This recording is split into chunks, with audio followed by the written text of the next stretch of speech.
Il y a des silences qui font plus de bruit que des cris, des regards absents qui blessent plus qu'un rejet clair, et des relations où l'on se sent seul, à deux.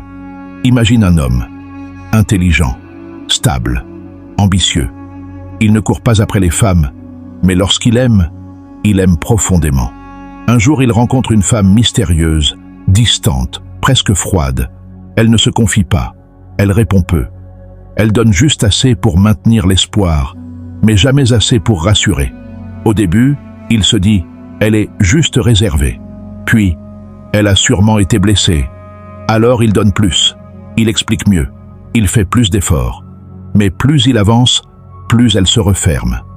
Un soir, après un message vu mais jamais répondu, il comprend quelque chose de fondamental. Ce n'est pas l'amour qui fait mal, c'est l'oubli de sa propre valeur.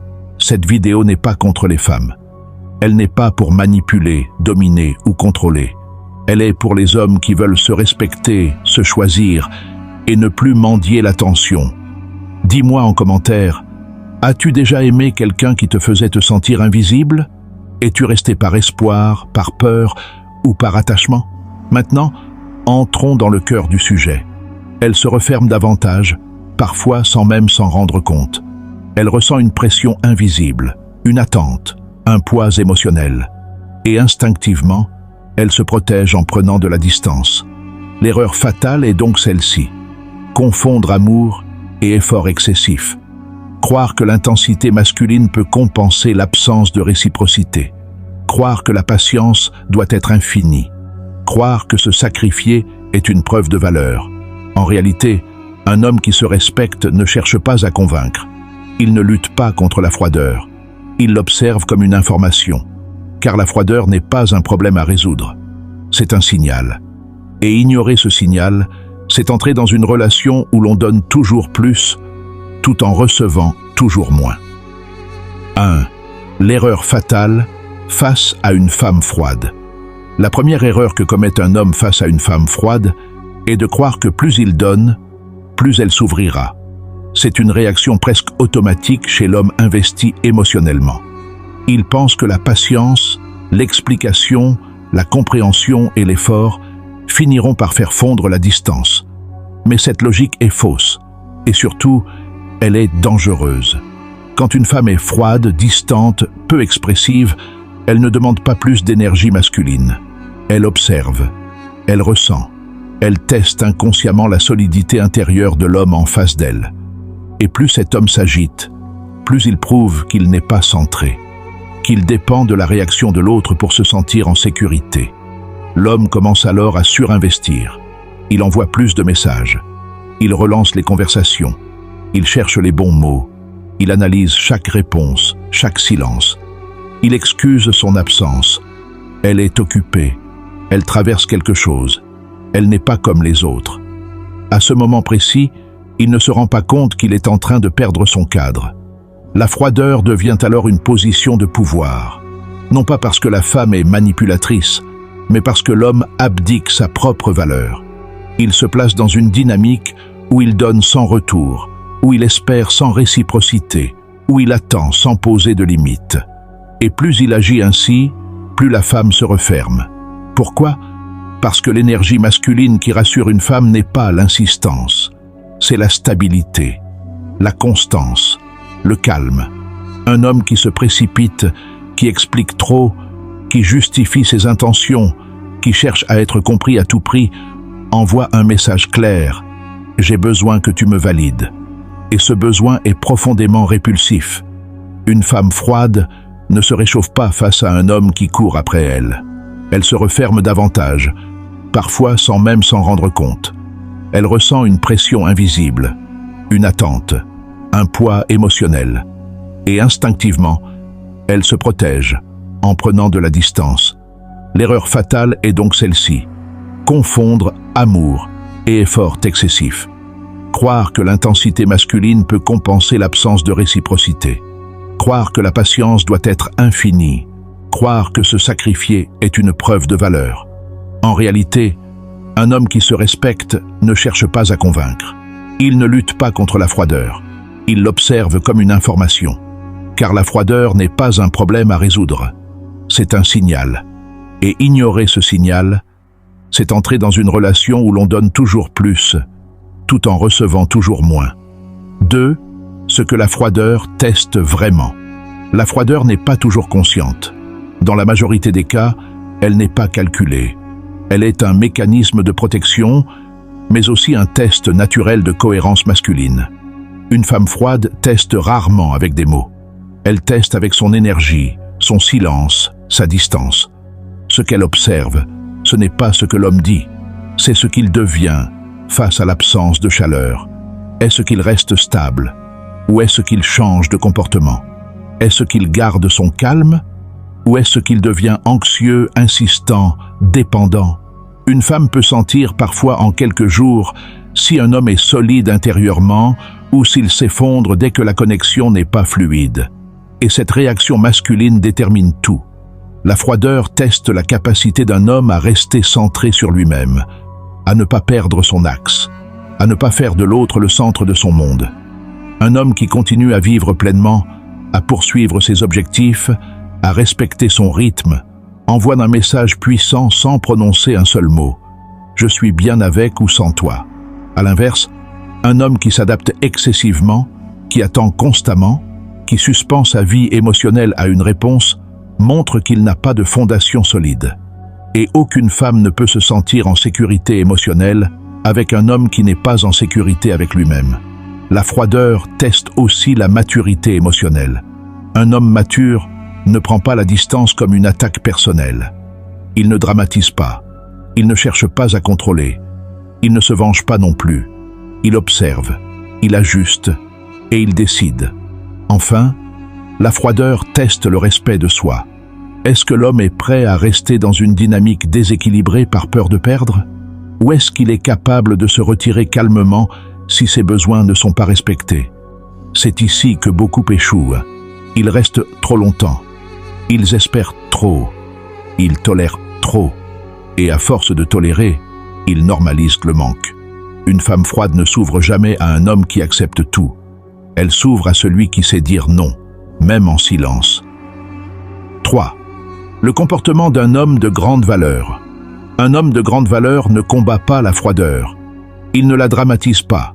Il ne la prend pas comme une attaque personnelle, ni comme un défi à relever. Il comprend que la froideur n'est pas toujours un rejet, mais qu'elle est toujours une information. Alors il observe, il ressent, et surtout, il reste maître de lui-même. Il est posé, aligné, présent, mais jamais dépendant. Sa présence n'est pas lourde, elle est stable.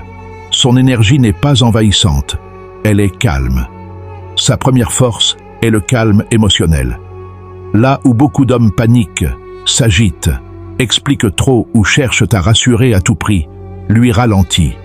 Il ne réagit pas impulsivement. Il ne surinterprète pas chaque silence comme une menace.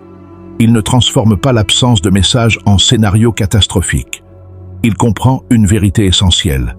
Le silence peut être un espace, pas forcément un abandon. Un homme de grande valeur sait que tout n'a pas besoin d'être rempli.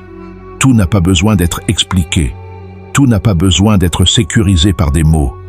Il est à l'aise avec l'incertitude, parce qu'il est solide intérieurement. Il continue sa vie. Et c'est fondamental. Il garde son rythme. Il garde ses priorités. Il garde son identité. Il ne met pas sa vie en pause dans l'attente d'une réponse. Il ne modifie pas son emploi du temps pour être disponible à tout moment. Il ne se rend pas constamment accessible par peur de perdre. Il ne devient pas soudainement trop gentil, trop présent, trop attentionné, trop compréhensif. Il reste cohérent avec l'homme qu'il était avant. Cette cohérence est cruciale, car un homme de valeur est prévisible dans ses valeurs, mais imprévisible dans sa disponibilité émotionnelle. Il ne se donne pas gratuitement. Il ne distribue pas son énergie comme une mendicité affective. Il offre sa présence quand elle est respectée. Il investit quand il y a une réponse en face. Il ne cherche pas à provoquer une réaction.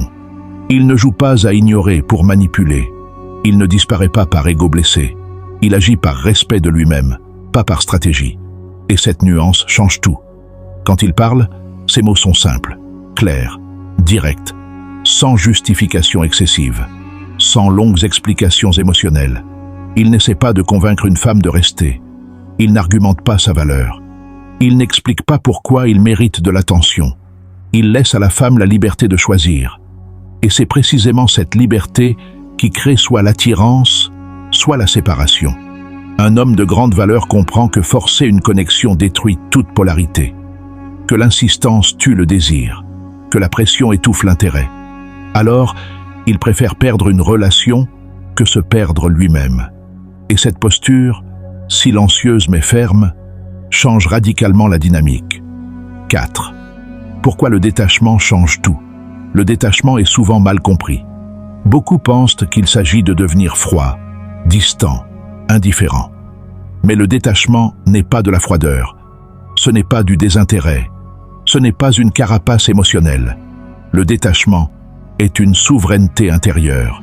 C'est la capacité d'aimer sans s'accrocher, de s'impliquer sans se dissoudre, de ressentir sans se perdre. Quand un homme se détache sainement, quelque chose de profond change en lui. Il cesse de chercher des signes partout. Il arrête d'analyser chaque mot, chaque délai de réponse, chaque variation d'humeur. Il cesse d'attendre. Il cesse d'espérer à sens unique. Il cesse de nourrir une relation qui ne le nourrit pas. Et cette absence de pression crée un espace nouveau, un espace respirable, un espace vrai. Dans cet espace, deux choses peuvent arriver. Soit la femme se rapproche, attirée par cette stabilité émotionnelle rare, soit elle s'éloigne définitivement, incapable ou non désireuse d'entrer dans une relation équilibrée. Dans les deux cas, l'homme gagne en clarté. Le détachement remet l'homme dans sa verticalité. Il n'est plus en réaction permanente. Il ne vit plus au rythme émotionnel de l'autre. Il revient à lui, à ses standards, à ses besoins, à sa direction. Il n'agit plus depuis le manque, mais depuis l'abondance. Il ne cherche plus à être choisi. Il choisit, et cette énergie est immédiatement perceptible. Les femmes sentent quand un homme n'a pas peur de perdre. Elles sentent quand sa valeur ne dépend pas de leur validation. Elles sentent quand il est libre intérieurement. Une femme ne peut pas dominer émotionnellement un homme qui est prêt à marcher seul. Et c'est souvent à ce moment précis que la dynamique s'inverse. 5. Quand partir devient un acte de puissance. Savoir partir est l'un des actes les plus puissants qu'un homme puisse poser. Pas partir dans la colère, pas partir dans le reproche, pas partir pour faire réagir, mais partir dans le silence, dans la dignité, dans la clarté intérieure. Partir, c'est dire sans mots, je mérite une relation vivante, pas tiède. Je mérite une présence, pas une absence intermittente. Je mérite une connexion, pas une attente permanente. C'est refuser de négocier sa valeur. C'est refuser de se contenter de miettes émotionnelles. C'est comprendre que l'amour ne se mendie jamais. Un homme qui part sans bruit laisse une trace profonde, parce qu'il n'a rien exigé, rien supplié, rien expliqué à l'excès. Il a simplement choisi sa paix plutôt que son attachement. Parfois, ce départ devient le moment où la femme réalise ce qu'elle a perdu. Parfois non. Mais à ce stade, cela n'a plus d'importance. Parce que l'homme n'est plus dans l'attente d'un retour. Il est dans la reconstruction, dans l'élévation, dans la fidélité à lui-même. Et c'est là la véritable victoire. Car à la fin, il a gagné quelque chose de bien plus précieux qu'une relation instable, le respect profond de lui-même. À la fin, tout se résume à un choix. Le choix entre s'accrocher ou se respecter. Le choix entre espérer ou se positionner. Le choix entre vouloir être aimé ou être fidèle à soi-même. Un homme de grande valeur comprend une vérité que beaucoup apprennent trop tard. L'amour ne se force pas, l'attention ne se négocie pas, et le respect ne se demande jamais. Quand une femme est froide, il ne la diabolise pas, il ne la blâme pas, il ne cherche pas non plus à la transformer. Il accepte ce qui est. Et à partir de cette acceptation, il agit avec clarté. Il sait que rester trop longtemps dans une relation déséquilibrée ne fait pas de lui un homme patient, mais un homme qui s'oublie. Il sait que donner sans recevoir n'est pas de l'amour, mais un abandon de soi. Et il sait surtout que sa valeur ne dépend pas de la capacité de quelqu'un d'autre à la reconnaître. Alors il se retire quand il le faut, sans drame, sans discours interminable, sans haine. Il se retire parce qu'il se choisit. Et c'est précisément ce choix qui le distingue. Parce qu'un homme qui se choisit devient naturellement attirant. Pas par des techniques, pas par des jeux, mais par son intégrité intérieure.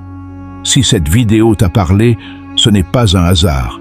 C'est peut-être parce que toi aussi, à un moment de ta vie, tu as donné trop à quelqu'un qui donnait trop peu. Peut-être parce que tu as confondu intensité et amour, ou patience et sacrifice. Souviens-toi d'une chose, tu n'as pas besoin de prouver ta valeur à quelqu'un qui ne la voit pas. Tu n'as pas besoin de rester là où tu n'es pas choisi pleinement. La vraie force masculine n'est pas dans le contrôle de l'autre. Elle est dans la maîtrise de soi. Choisis-toi, toujours.